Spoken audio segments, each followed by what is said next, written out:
देशात अजूनही नव्या नोटांबाबत समस्या कायम असल्यानं आणि टोलनाक्यांवरील वाहतूक कोंडी सुटावी म्हणून केंद्र सरकारने 18 नोव्हेंबरपर्यंत राष्ट्रीय महामार्गावर टोलातून सवलत द्यायचा निर्णय घेतलाय। यापूर्वी 14 नोव्हेंबरपर्यंत ही टोलमाफी घोषित करण्यात आली। आता त्यात वाढ करून 18 नोव्हेंबरपर्यंत वाहन चालकांना दिलासा मिळालाय। त्यामुळे वाहन चालकांना निश्चितच ही चांगली बाब म्हणता येईल वाहन चालकांसाठी। रुग्णांवरच्या तातडीच्या उपचारांसाठी राज्यातल्या सर्व खासगी रुग्णालयांनी चेक स्वीकारण्याचे सक्त आदेश मुख्यमंत्री देवेंद्र फडणवीस यांनी ट्विटरद्वारे दिले आहेत। जुन्या 500 आणि 1000 रुपयांच्या नोटांबंदीच्या पार्श्वभूमीवर मुख्यमंत्र्यांनी हे आदेश दिलेत। नागरिकांना कोणताही त्रास होऊ नये याकरता राज्याचं आरोग्य विभाग 24 तास परिस्थितीवर नियंत्रण ठेवून असल्याचंही त्यांनी सांगितलं।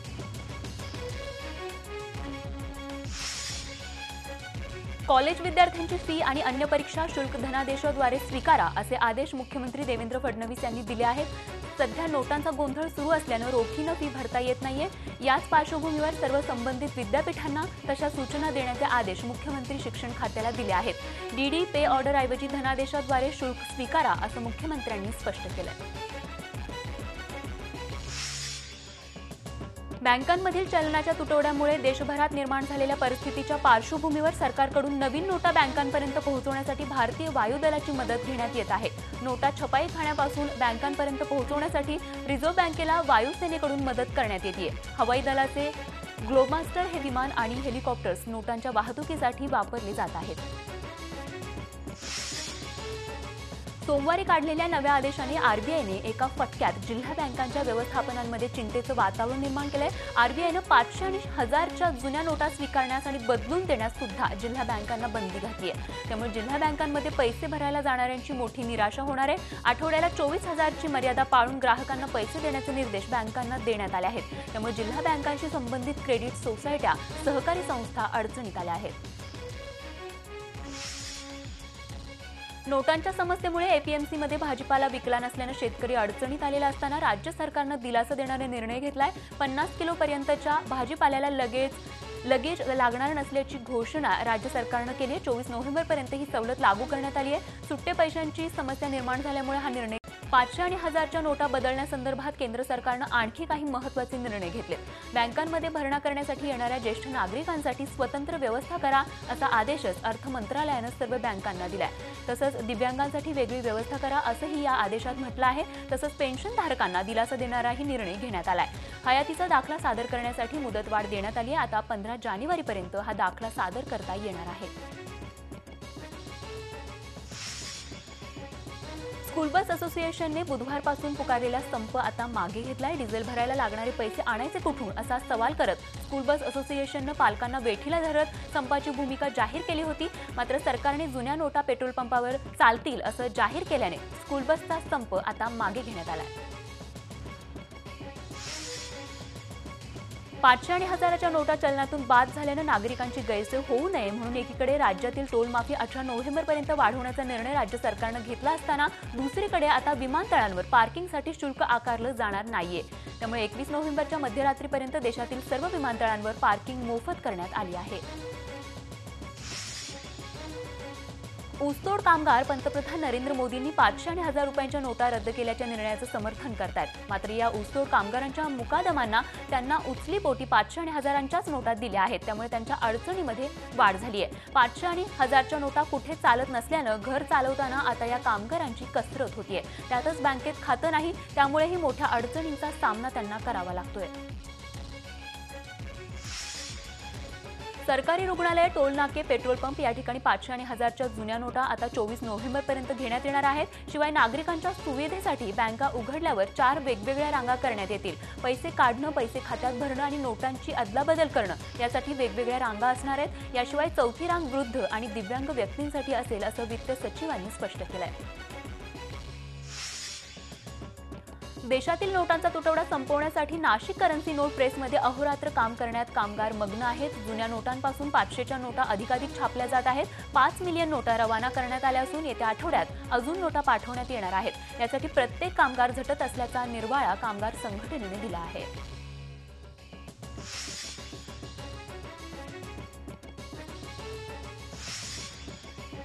500 आणि 1000च्या नोटांच्या बदल्यात 400 आणि 800 रुपये देऊन त्यांची लूट करणाऱ्या सामान्यांच्या असहाय्यतेचा फायदा घेणाऱ्या लुटारूंचे स्टिंग ऑपरेशन करताना झी मीडियाचे पत्रकार अमोल पेडणेकर आणि इतर 2 पत्रकारांना मारहाण केली गेली आहे। तसंच जीवे मारण्याच्या धमक्याही या पत्रकारांना देण्यात आल्या।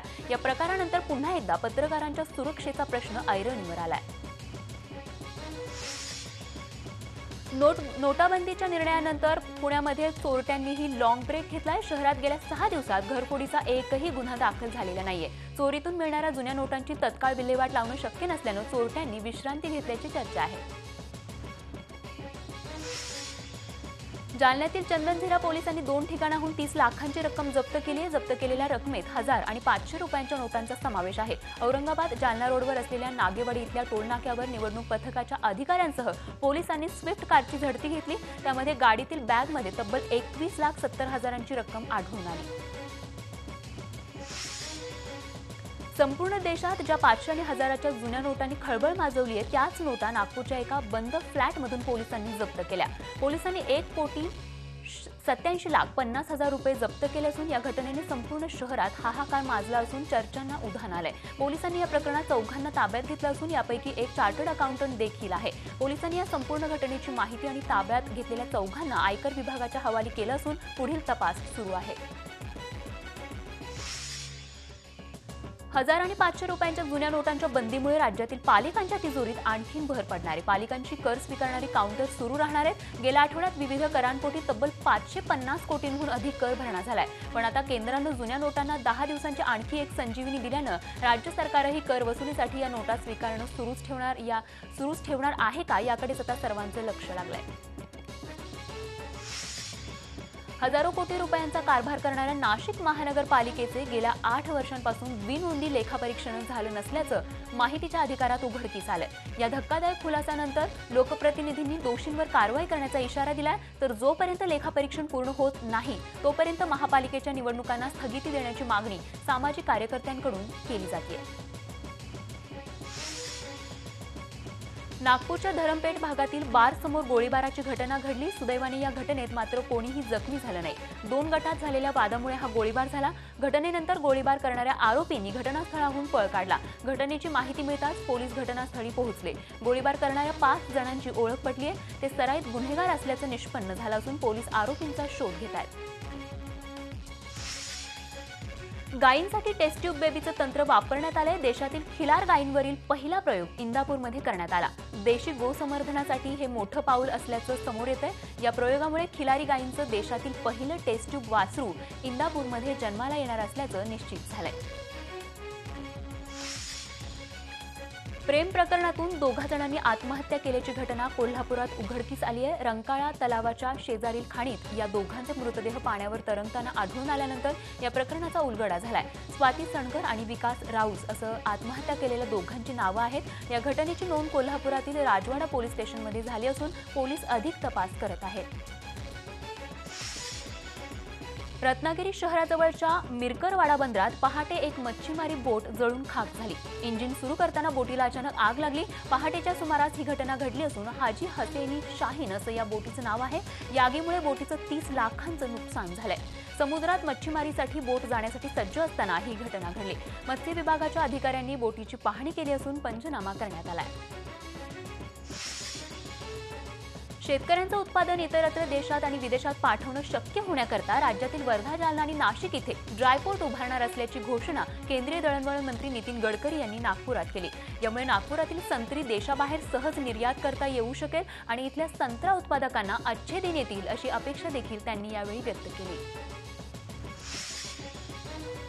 गेल्या 17 वर्षांपासून दिमाखात उभा असलेला नागपुरातील छत्रपती उड्डाण पूल आता तोडण्यात येणार आहे। नागपूर मेट्रोच्या मार्गात अडसर ठरत असल्यानं हा पूल तोडण्यात येणार आहे। हा उड्डाण पूल तोडून इथे 2 मजली पूल बांधण्यात येणार आहे। खालच्या मजल्यावर इतर वाहनं तर वरच्या मजल्यावर मेट्रो धावणार आहे। दिवाळी सणानंतर आता तुळशीच्या लग्नाची धूम सुरू आहे। याच तुळशी विवाहातून नांदेडमध्ये समाजोपयोगी कार्य केलं जातंय। सामूहिक तुळशी विवाहाच्या सोहळ्यात दरवर्षी एका गरीब मुलीचा विवाह थाटामाटात लावून दिला जातोय। नांदेडमधील कौठा इथल्या श्री नरसिंह नरोबा मंदिराने हा आगळा वेगळा आदर्श घालून दिलाय। सामूहिक तुळशी विवाह सोहळ्यात एका गरीब गरजू मुलीचा थाटामाटात विवाह लावून दिला जातो।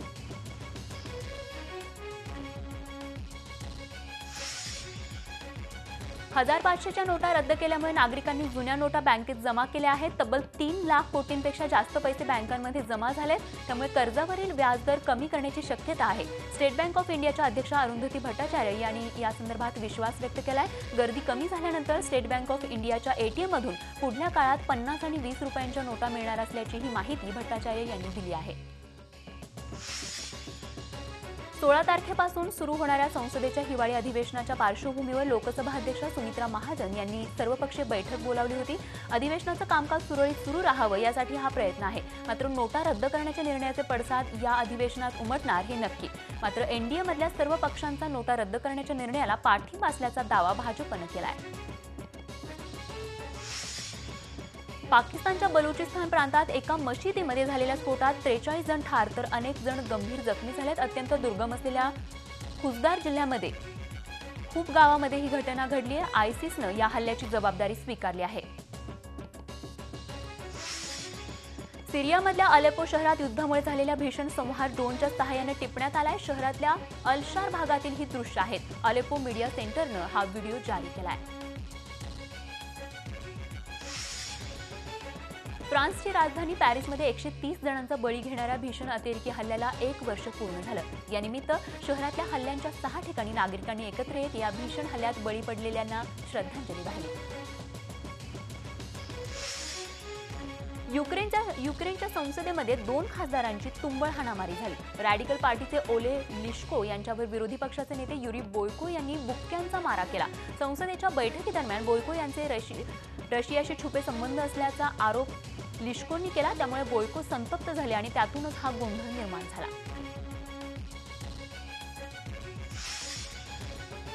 मेक्सिकोमध्ये वेझा क्रूज शहरात एका धर्मगुरूच्या अपहरणामुळे दंगली उसळल्या। दंगलखोरांनी सरकारी कार्यालय, पोलिसांच्या गाड्या देखील पेटवून दिल्या, तर महापौरांचं कार्यालय देखील लुटण्यात आलंय। न्यूझीलंडमध्ये आलेल्या मोठ्या भूकंपानंतर राजधानी वेलिंग्टनमध्ये मदतकार्य सुरू झाले। या भूकंपामुळे शहरात किमान 2 बळी घेतला असून अनेक इमारती आणि रस्त्यांचं मोठं नुकसान झालंय।